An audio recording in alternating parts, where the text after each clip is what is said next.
Kadosh Venichbad, arrivé à la paracha de Bo, eh bien, nous parvenons à la deuxième partie et la fin des fameuses plaies qui vont s'abattre sur l'Égypte.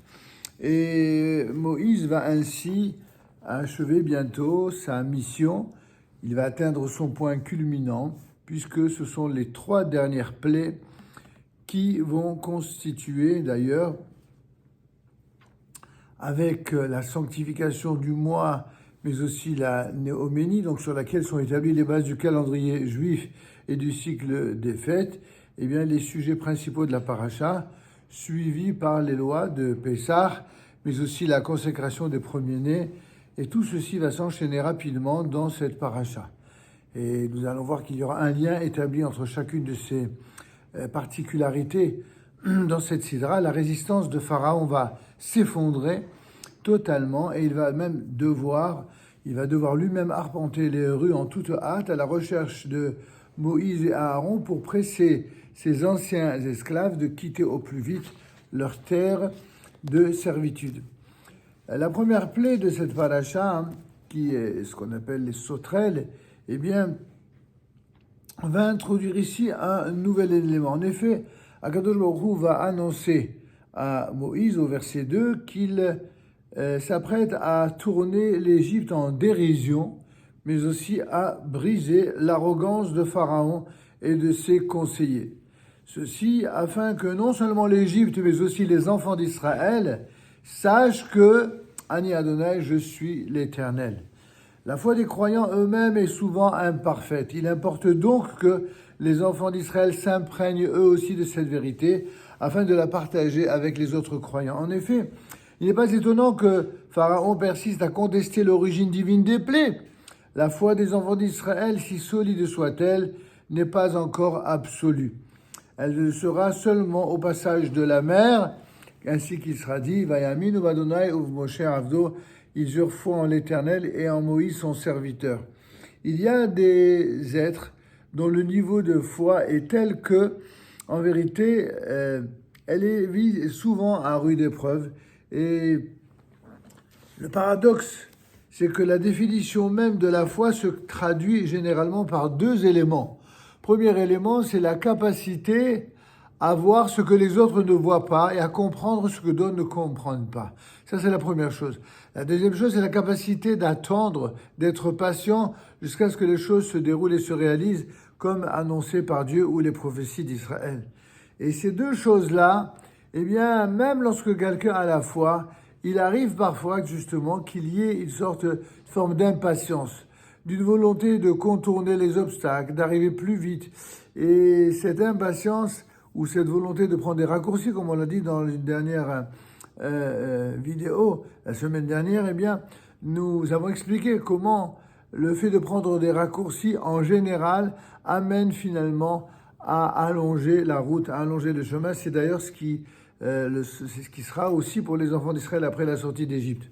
Quoi qu'il en soit, cette foi n'est pas encore absolue, elle le sera seulement au passage de la mer lorsque la Torah attestera explicitement qu'ils eurent foi en Hachem et en Moïse son serviteur, comme nous l'avons dit, Vayamin ou Adonai ou Moshe Avdo.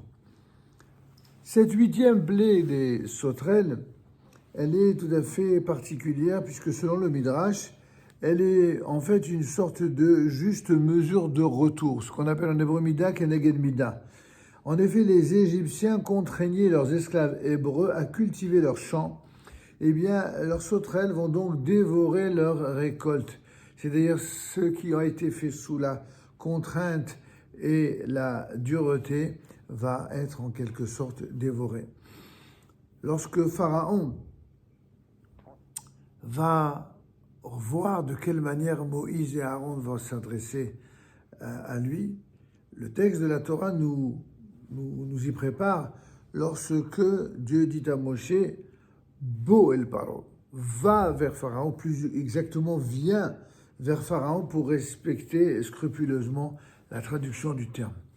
En effet, pour prévenir de la plaie imminente, comme le rappelle Rashi, qui allait se produire, eh bien, Quoique la Torah n'évoque pas les sauterelles dans l'ordre donné ici à Moïse, il ressort clairement du message qu'il transmet ensuite à Pharaon, au verset 4, qu'il a été envoyé pour l'en avertir. C'est ce sur quoi insiste le Ramban. Dieu donne toujours des avertissements, que ce soit aux ennemis d'Israël, ou même parfois à Israël lui-même, il donne toujours des avertissements. Il y a juste ceux qui ont la foi et qui savent, qui comprennent, qui prévoient, et ceux qui ne sont pas touchés par les avertissements et dont ils ne vont finalement comprendre le contenu et les leçons qu'après coup. Et puis il y a même une troisième catégorie, ce sont ceux qui, même après les événements et même après les épreuves, ils ne comprennent toujours pas. Alors c'est ce que nous allons également voir avec le pharaon d'Égypte. Lorsque le texte nous prévient en disant « Ulmar antesaper ve'ozne bincha », je vous rappelle le verset, lorsque il lui a demandé d'aller chez Pharaon, il lui dit quelque chose d'assez inattendu. « Tu vas chez lui parce que j'ai rendu son cœur obstiné, ainsi que le cœur de ses serviteurs, afin de mettre mes signes que voici en son sein, et afin que tu racontes aux oreilles de ton fils et du fils de ton fils que je me suis joué de l'Égypte et de mes signes que j'ai mis parmi eux, et vous saurez que je suis Hachem. » C'est-à-dire qu'à un moment donné, dans l'histoire des nations et des peuples, dans l'histoire des religions, chacun est persuadé d'avoir raison sur tout. C'est ce qui caractérise particulièrement toutes les religions, toutes celles qui se prétendent religions monothéistes ou autres, c'est d'être absolument certain de détenir la vérité totale et absolue sur tout. Et c'est d'ailleurs cette certitude qui provoque souvent l'agacement de ceux qui ont des questions. Sauf que dans le Talmud, les questions ne nous agacent absolument pas. Au contraire, toutes les questions amènent des réponses. Il faut juste avoir des présupposés qui soient propres, qui soient intègres, qui soient droits. Et en ce qui concerne les modes de preuve, eh bien c'est le Dieu maître tout-puissant, non seulement créateur du ciel et de la terre, mais aussi le maître qui nous a libérés de l'esclavage d'Égypte. Et ce même maître qui est le maître de l'histoire, c'est lui qui donne les réponses à travers tous les enseignements de la Torah, mais aussi des prophéties messianiques. Et celui qui veut comprendre au moins en partie les desseins du Créateur, il se doit d'étudier la Torah, de comprendre ce que nos sages nous y rapportent, afin d'être capables, comme en sont capables les vrais sages d'Israël, eh bien d'être ce qu'on appelle Magdim Refoua Lamaka, c'est-à-dire de devancer les problèmes et les épreuves avant qu'elles n'arrivent, et si celles-ci arrivent, de savoir comment réagir à l'épreuve, comment surmonter l'épreuve, comment être plus grand que l'épreuve au point de devenir beaucoup plus fort après que ce que l'on était avant. Et à cela, nos sages nous rappellent que le fameux Lema Antesaper, afin que tu racontes. Pourquoi c'est nécessaire de raconter à ses enfants et de transmettre à ses enfants? Voyez-vous, il y a des peuples qui enseignent à leurs enfants la haine. Ils enseignent la haine parfois de leurs frères, parfois de leurs ennemis, parfois du monde entier. Et nous, dans la tradition juive, on nous demande une seule chose, d'enseigner Dieu, d'enseigner l'amour de Dieu, d'enseigner également l'amour de tout ce qui a été créé par Dieu. Et comme le disent nos maîtres les Mekoubalim, tout ce que Dieu a créé doit être aimé par l'ensemble des créatures. On ne peut pas, si on est vraiment un serviteur de Dieu, on ne peut pas ne pas aimer tout ce que Dieu a créé. Mais à la condition que la créature en question soit elle-même respectueuse de la volonté du Créateur. Et c'est pourquoi ici, on vient nous apporter un témoignage. Les commentateurs font remarquer que la sortie d'Égypte constitue un tournant de l'histoire universelle parce qu'elle démontre le pouvoir absolu de Hakadosh Baruch Hu, du Dieu d'Israël, sur la nature. Désormais, la sortie d'Égypte constituera une leçon magistrale pour l'humanité tout entière et lui apprendra que Dieu, ce n'est pas un créateur distant ou un créateur théorique comme certains l'ont réduit, mais bel et bien le suprême maître de l'histoire, jour après jour, en toutes circonstances.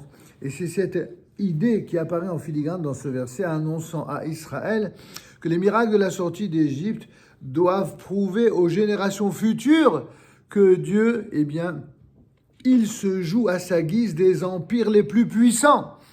Et cette prise de conscience leur inculquera qu'il est effectivement Hachem, le Dieu d'Israël, le véritable Dieu dénotant l'éternité du Créateur, parce que ces lettres forment les mots de Hachem, Hové, Yehye, le fameux tétragramme, c'est-à-dire son éternité, il était, il est et il sera. Enfin, terminons sur ce point, sur Hit Alalti. Qu'est-ce que ça signifie quand Dieu dit « je me suis joué » ? Est-ce que Dieu est un être humain qui se joue d'un autre pour lui donner une leçon ? En fait, cette traduction s'appuie sur Rashi, comme pour dire, voilà, quand les êtres humains se comportent comme des enfants capricieux, alors il faut également faire cela avec les enfants. Il faut se jouer d'eux pour qu'ils comprennent et qu'ils tirent la leçon qu'ils ne veulent pas accepter, qu'ils ne veulent pas apprendre. D'autres commentateurs tels que Onkelos ou Rashbam, ainsi que Rabbeinu de Bechaye, traduisent que Ita'alal dit que j'ai accompli, et ils font dériver le terme de la racine halal. Selon Rabbeinu de Bechaye, cette expression souligne ici que à Kadosh Baruch Hu, c'est précisément la haïla, la cause première de tous les événements qui président l'univers.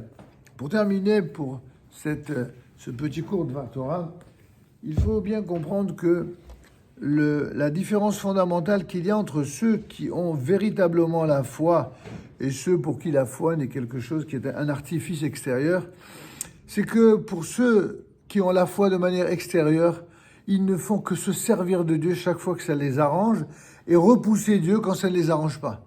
Celui qui a de la véritable foi en Akadosh Baruch Hu, eh bien, il se soumet à la volonté divine, qu'ils le comprennent ou qu'ils ne le comprennent pas. Voyez-vous, par exemple, lors du retour du peuple juif sur la terre d'Israël, eh bien, il y a eu d'innombrables réactions, aussi bien au sein du peuple d'Israël qu'au sein des nations.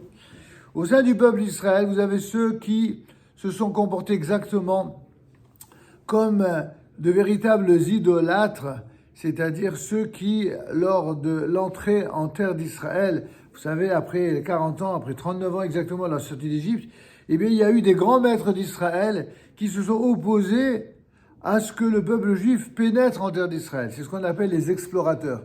C'est même sans doute la faute la plus grave de toutes les fautes de la Torah, juste à côté de celle de la transgression du veau d'or.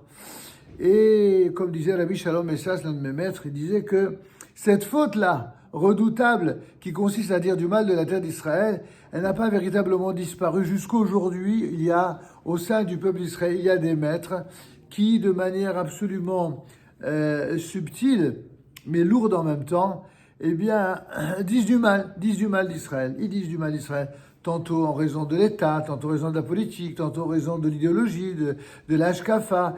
Peu importe la raison, le fait c'est qu'ils disent du mal dont nos ennemis se servent pour pouvoir attaquer Israël.